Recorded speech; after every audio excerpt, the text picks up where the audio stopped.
जब मुझे पता लगा था कि मेरा मालेगांव ट्रांसफर हुआ है, तब मैं जस्ट ट्रेनिंग करके एनपीएस से जो हमारा फेज 2 करके एक छोटा प्रोग्राम होता है, उसके बाद मैं घर गया था। घर पे उस समय पे मेरे को किसी का फोन कॉल आया है कि यार अपनी लिस्ट में एक आदमी है जिसका मालेगांव हुआ है। और हमने जो पहले सुना था कि मालेगांव किस प्रकार की एक जगह है, उसकी कई बार हमको रील्स भी दिखाई गई थी कि इतने राइट हुए थे, इतने बॉम्ब ब्लास्ट हुए थे। उसने ये नहीं बताया कि किस आदमी का नाम है। तो कहीं ना कहीं उस रात में मेरे को लगा कि ये पक्का मेरा ही नंबर लगा। मैंने रात में गूगल किया और सबसे अच्छी बात ये पता लगी कि मालेगांव नासिक में, तो नासिक जाने का मौका मिलेगा, नासिक में ही रहेंगे। पर उसके बाद पता लगा कि ये तो नासिक से 150 किलोमीटर 100 किलोमीटर दूर है, तो मालेगांव ही रहना पड़ेगा। और डीवाईएसपी मालेगांव सिटी को मालेगांव सिटी छोड़ने की कभी इजाजत नहीं मिलती और उसको कभी छुट्टी नहीं मिलती, ये मुझे बिल्कुल पता नहीं था। फिर भी कुछ मन बनाए। तब उस टाइम पे मेरे जो 2 क्लोज बैचमेट्स थे, चालीसगांव एसडीपीओ बना था, एक धुलिया सिटी एसडीपीओ बना था। हम तीनों ने हिम्मत जुटाई और मुंबई से निकले, तो नासिक तक हम सब ने एक साथ ट्रेवल किया। उसके बाद हम अलग अलग डायरेक्शन में हो। मैं नासिक एचक्यू ऑफिस गया, तब उस टाइम पे एसपी सचिन पाटिल सर थे। सर के लिए कुछ टाइम वेट किया, सर आए। सर ने मेरे को आने के बाद बोला कि तुम्हारा बहुत ही अच्छा एसडीपीओ सब डिवीजन है, एक अच्छी अपॉर्चुनिटी तेरे को मिली है, जाके वहाँ पे अच्छा काम करो। उन्होंने मेरे को एक ओवरव्यू दिया, छोटा ओवरव्यू। 5 पुलिस स्टेशन है तुम्हारे पास में और प्रत्येक पुलिस स्टेशन में क्या क्या प्रॉब्लम है, छोटा सा उन्होंने इंट्रोडक्शन देके हमको वहाँ से मेरे को वहाँ से अलविदा किया। फिर मैं मालेगांव के लिए निकला। शाम का कुछ टाइम था, रात तक आया मैं। अराउंड मेरे को लगता है 20 अक्टूबर 2022 होगा, 20 अक्टूबर 2022। 19 को शायद ऑर्डर आया था, 20 को मैं यहाँ पे पहुंचा था। रात में आया तो 5 लोग मेरा वेट कर रहे थे। 5 लोग में से एक सुधीर था, एक प्रीति सावंत जी मैडम थी और 3 डिफरेंट जो पीआई थे, उन्होंने मेरा स्वागत किया। और एक छोटी सी हमने मीटिंग एसडीपी ऑफिस में करी। आपको मैं सच में बताऊं तो उस टाइम पे पता नहीं रहता कि क्या बोला जाए। ये ऐसे लोग हैं जिनका 20-20, 25-25 साल का पुलिसिंग में एक्सपीरियंस है, और यहाँ पे 3 महीने का एक पुलिस स्टेशन का इंचार्ज रहा हूं मैं, हवेली पुलिस स्टेशन पुणे में। मैंने वहां पे किस प्रकार का काम किया, किस प्रकार की लर्निंग थी, वो मैटर नहीं करता। ये एक अलग डिफरेंट बॉल गेम है। और मालेगांव सिटी मतलब सबका उस पर किसी न किसी प्रकार से ध्यान रहता है, डीजी ऑफिस में, मंत्रालय में, मुंबई में। तो किस प्रकार से इस चीज को हैंडल किया जाए, ये उस टाइम पे काफी एक बड़ा शॉक मेरे को उस टाइम पे लगा। मुझे नहीं लगता उस मीटिंग में मैंने कुछ बोला होगा, सिर्फ इनके नाम पूछे होंगे और कौन सा पुलिस स्टेशन है, और बोला होगा कि मैं कल मिलता हूँ। रात को मैं गया, मैं बोला ये तो गड़बड़ लग रही है, भारी गड़बड़ लग रही है, कुछ ना कुछ तो सेटअप हो गया हूँ मैं, यहाँ पे काहीतरी मेरा कांड हो, ऐसा मला वाटलं। मी केला। मैंने यहाँ पे additional SP Harsh Poddar sir रहे थे, मैंने उनको फोन लगाया। उस टाइम पे सर यूएसए में थे और हमारी रात मतलब उनका दिन था, तो सौभाग्य से उनके फोन भी कनेक्ट हो गया। तो सर ने मेरे को कुछ छोटे मोटे पॉइंटर्स दिए जो कि इंटेंसली मेरे लिए मदद वाले थे। पर जो सर की एक्सपीरियंसेस थी एडिशनल एसपी लेवल पे, सर ने उस प्रकार से पॉइंट दिए। उस प्रकार हमने गाड़ी मैंने शुरू करी अपनी छोटी छोटी करके। मुफ्ती साहब का मेरे को याद है बहुत बड़ा आंदोलन था अगले दिन। फिर मैं क्लीन बोल्ड हो गया था कि क्या करूं यहाँ पे। फिर अगले दिन फिर कुछ नई चुनौती। उसके बाद दिवाली आई, मुझे याद है इमरान था उस टाइम पे, इमरान ने 10 दिन की छुट्टी मांगी थी और मैंने जो छुट्टी मांगी थी वो तो कैंसिल, किसी प्रकार की तुमको छुट्टी नहीं मिलेगी। इमरान को मैंने 10 दिन की छुट्टी दे दी। तब उस टाइम पे सोचा था कि इमरान आएगा तो कुछ शुरू करता हूँ वापस, कुछ कोई रेड करना शुरू करता हूँ, क्या करूँ कुछ समझ नहीं आ रहा। फिर मैंने दिनेश को बुलाया। किसी ने तो मेरे को नाम दिया कि दिनेश शरावते करके एक कांस्टेबल है पवारवाड़ी का, कि उसको तुम अपनी टीम में ले लो। मैंने दिनेश को बुलाया। दिनेश बोला सर मैं काम नहीं करता, मेरे को पुलिस स्टेशन छोड़ दो, मैं बड़े ऑफिसर के लिए काम नहीं करता, बड़े ऑफिसर के अलग प्रॉब्लम्स रहते हैं। मैं बोला यहाँ कोई प्रॉब्लम नहीं है, तो काम कर, अच्छा काम कर, बस उतना ही तेरे से अपेक्षा है। बस कहीं वहीं से एक गाड़ी शुरू हुई, इमरान वापस आया, इमरान वापस आने पे इमरान सर दिनेश ने पहले स्टार्टिंग में शुरू किया। मेरे पास एक उस टाइम पे रीडर होता था शैलेश। उसी टाइम पे सचिन पाटिल सर की बदली हुई, उमाप सर आए। उमाप सर के आने पे एक पॉजिटिविटी की लहर जो थी वो गांव में जरूर फैली, क्योंकि सर का एक टेम्परामेंट था जो कि सबको बहुत पसंद आया था। उसी टाइम पे भारती सर आए थे। हम एकदम नई टीम थी और एकदम नए एक्सपेरिमेंट करने के लिए हम सब लोग रेडी हो गए थे। और उसी एक्सपेरिमेंट के दौर में वो रात को जो मैंने निकलना शुरू किया था, एक बस इसी चाहत से किया था कि यार क्या ये लोग मेरे से डरेंगे क्या, क्योंकि कोई पहले दिन तो नहीं डर रहा था मेरे को। मैं मिलन होटल पे जाके खड़ा हुआ पहले दिन, वहां पे गाड़ी अपनी लगाई खड़ा हुआ, एक आदमी ने दुकान बंद नहीं करी। तुम रहोगे एसडीपीओ अपने, हम नहीं बंद करेंगे। मेरे को लगा कि थोड़ा सा यहाँ पे ट्यूनिंग चेंज करके ये चीज की इन्फोर्समेंट करवानी पड़ेगी। उसका एक मेजर कारण उस पॉइंट ऑफ टाइम पे ये था कि एनालिसिस जब मैंने किया क्राइम्स का, तो रात में क्राइम की जो इंटेंसिटी थी वो बहुत ज़्यादा थी।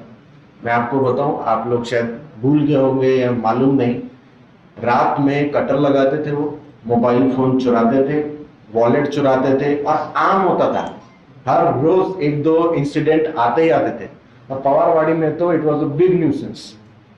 कटर लगाना, मारना, कोई भी किसी भी प्रकार का नशा किया हुआ था वो मारता था और आगे की कहानी शुरू हो जाती थी। फिर कोई किसी के पीछे जाता था, वो देखता था उसको कि वो तो रेस्टोरेंट पे बैठा है, 1 बजे 2 बजे और रेस्टोरेंट फोड़ देने का, पूरा रेस्टोरेंट खत्म कर देने का। सो देयरफॉर मेरे को इस चीज के रियलाइजेशन हुई कि ये इंटेंसिटी जो रात को है, इसको मेरे को किसी न किसी तरीके बंद करना पड़ेगा।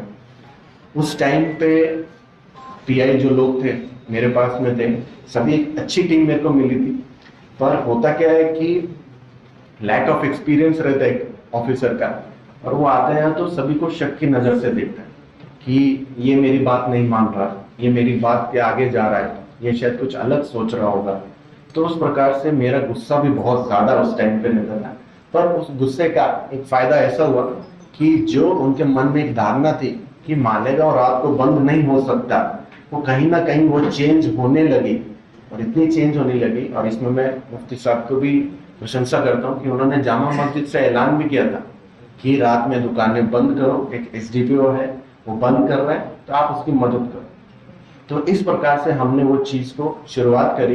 सिंपली एक यही कारण था कि लोग जो रिकामे हैं वो रात में घूमे मत, और वो कटर की घटनाएं कम हो, और लोगों को परेशानी कम हो, और जो रेस्टोरेंट फूट रहे हैं वो भी बंद हो। सिर्फ इसी हेतु से आगे मैंने प्रोसीड किया। उस टाइम पे मैं आपको बताऊं तो मैं बहुत लकी था कि ये सब जो मैं एक्सपेरिमेंट कर रहा था, किसी को भी जाता था लाठी से मारना, हाथ से मारना, गाली गलौज करना, ये जो भी एक तरीका था, उससे कुछ एक लॉ एंड ऑर्डर नहीं हुआ। अगर हुआ तो भारती सर ने और उमाप सर ने उसको टाइम पे हैंडल किया और मेरे को दिखाया कि ये सब चीजें हम बैकग्राउंड से हैंडल कर रहे हैं तो आगे बढ़े। तो उस चीज से जो कॉन्फिडेंस मेरे को आया, उससे मैंने नेक्स्ट अपना जो भी एक्सपेरिमेंट था मन में वो चालू किया।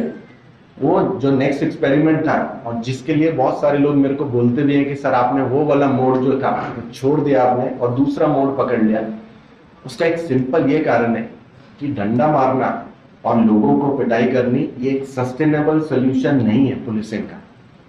आज मैं यहाँ पे हूँ, मैं डंडा मार रहा हूँ, मैं लाठी मार रहा हूँ, मैं गाली गलौज कर रहा हूँ, ये मैं कर रहा हूँ। कल मैं बदल के यहाँ पे चला गया तो कोई नया ऑफिसर आएगा, वो सेम टेम्परामेंट का नहीं होगा। तो ये कोई सस्टेनेबल सोल्यूशन नहीं है पुलिसिंग का। इसको सस्टेनेबल बनाने के लिए मतलब अगर मैं हूँ यहाँ पे, मेरे बाद दर्शन है, दर्शन के बाद सूरज है, सूरज के बाद कोई भी आए, वो उस चीज को और आगे बढ़ा सके, तो मेरे को कुछ ऐसी चीज ढूंढनी पड़ेगी। इसी चीज का डिस्कशन में दुलिया सिटी का जो मेरा बैचमेट था ऋषिकेश, उसके साथ कर रहा था। तो वो मैंने बोला तू उधर क्या कर रहा है? बोला मैं भी तेरी तरह डंडे मार रहा हूँ। तो बोले तू भी डंडे मार रहा है, तो अपने को तो ट्रेनिंग कुछ और मिली है। हाँ यार, सही बात तो सही कह रहा है। अपने को वहां पे पढ़ाई लिखाई करवाई गई है, अपने को वहां पे स्पेशल एक्ट पढ़ाए गए हैं, अपने को वहां पे हमारी क्या क्या पावर्स है उस सब के बारे में जानने कर गए, और हम वो तो यूटिलाइज कर ही नहीं रहे। उसी दौर में हमने फर्स्ट टाइम कुत्ता गोली के ऊपर एनडीपीएस लगाने की शुरुआत की। ये एक सस्टेनेबल सोल्यूशन था, और ये इसलिए मैंने चेंज किया कि आज अगर मैं चला जाऊं दर्शन चला जाए, सूरज चला जाए, तो कुत्ता गोली अगर पकड़ी गई तो उसके ऊपर एनडीपीएस एक्ट लगेगा ही लगेगा। ये एक सालों साल जनरेशन टू जनरेशन एक सोल्यूशन है एक प्रॉब्लम का, जो कि डंडे से आगे, गाली गलौज से आगे और मार पिटाई से आगे। वैसे ही मैंने आगे और बढ़ाते हुए जब एनडीपीएस का मैंने सक्सेस देखा कि हम पकड़ना शुरुआत किए, और आपको याद होगा उस टाइम पे मैं और सुधीर पाटिल खूब फॉर्म में थे, कोई कभी भी पकड़ते थे और न्यूज कॉन्फ्रेंस लेते थे, रेगुलर रूटीनली हमारा काम लोगों के सामने आता था और लोगों ने खूब सराहना करी।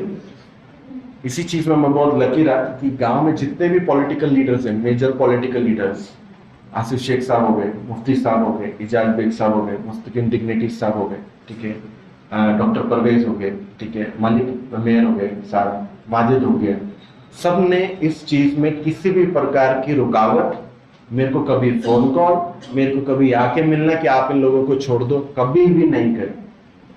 इतने clean political leaders Malegaon city को आज मिले, आप उनके बारे में किसी भी प्रकार का एलिगेशन लगा सकते हैं, पर मैं आपको गुरबानी पे हाथ रख के बोलता हूं, इन्होंने नहीं किया।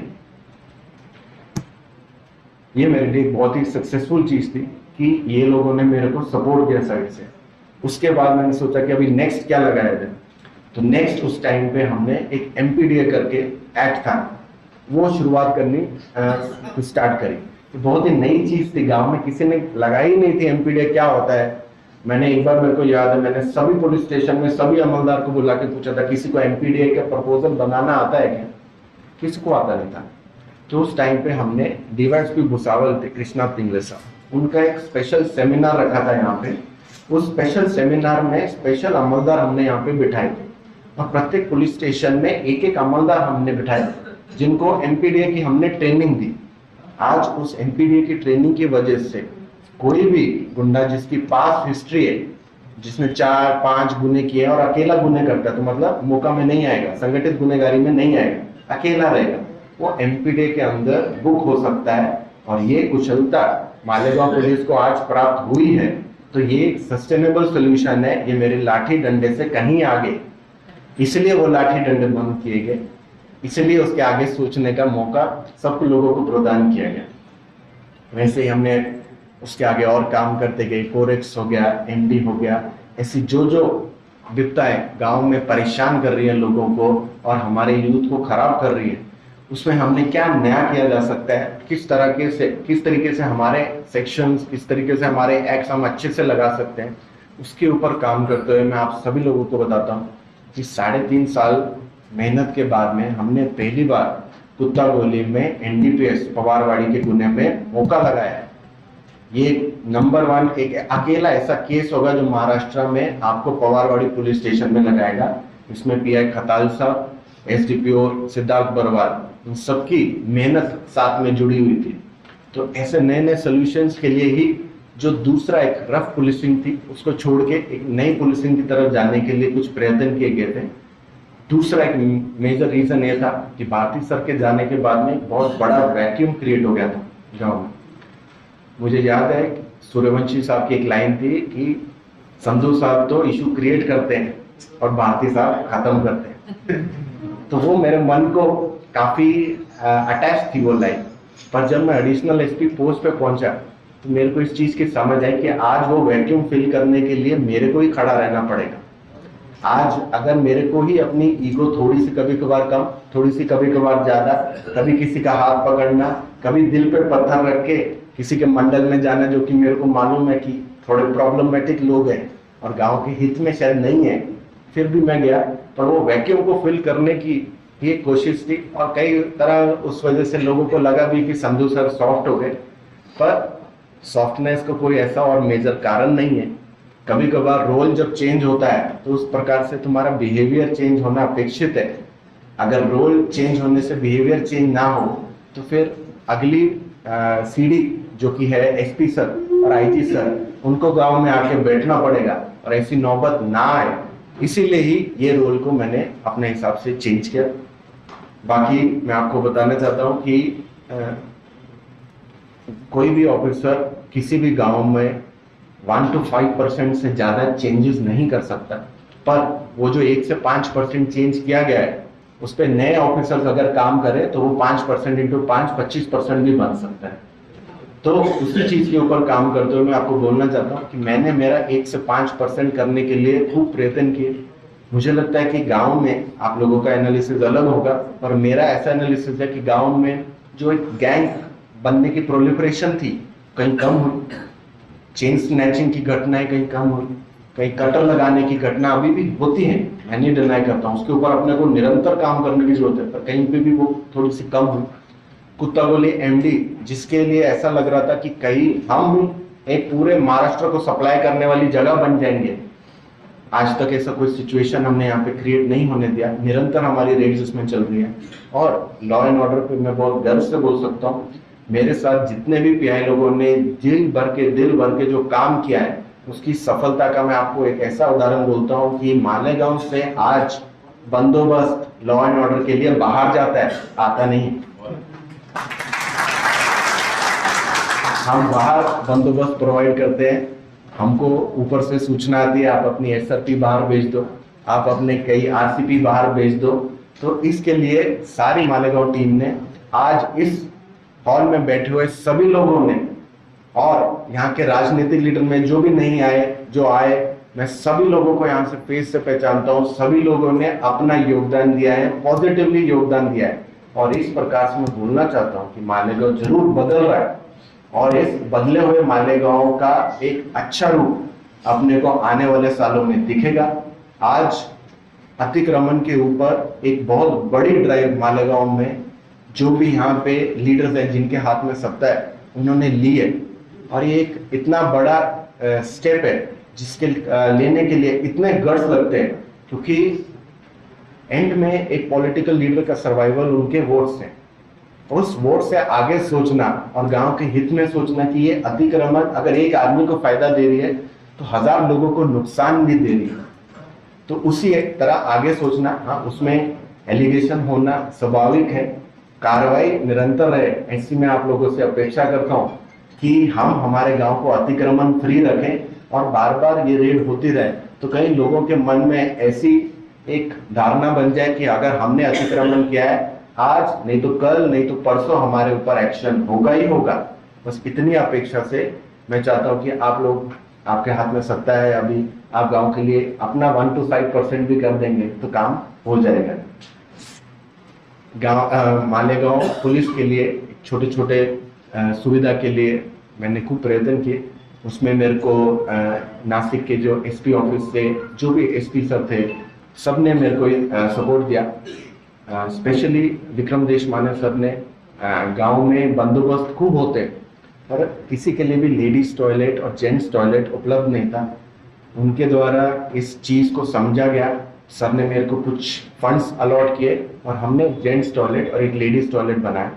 आगे मेरे को मालूम है मालेगांव प्रगति करेगा, आयुक्तालय की बिल्डिंग आएगी, पर तब तक बंदोबस्त जो भी आया हुआ है उसको छोटी मोटी सुविधा प्रोवाइड हो, इस अपेक्षा से ही हमने कंस्ट्रक्शन किया था।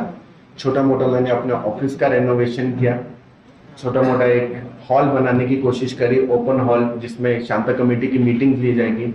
और मैं यही अपेक्षा करता हूं कि आने वाले पीआईस, ऑफिसर्स, अमलदार, एसडीपीओस, ये जो टीम रहेगी ये इसी 1 to 5% काम को आगे बढ़ाएगी और कुछ नया इंफ्रास्ट्रक्चर डेवलपमेंट मालेगांव पुलिस की जिनके हाथ में सत्ता है उनके सपोर्ट से करेगी, यही अपेक्षा रखता हूँ। आप लोगों ने मेरे को 4 सालों में खूब सहकार्य किया है। मुझे नहीं लगता कि 4 साल में ऐसा कोई भी आदमी है यहाँ पे जो मेरे कांटेक्ट में नहीं आया। किसी न किसी तरीके से हम लोगों ने एक दूसरे से बात करी ही करी है और गांव में अगर कोई भी मसला उठा है उसको हमने सक्सेसफुली सॉल्व किया है और उस सक्सेसफुली सॉल्व करने की वजह से ही मुझे जालना एसपीशिप मिली है। इस चीज़ की मेरे को जाने दें, यही बोल के ख़त्म करता हूँ। Thank you.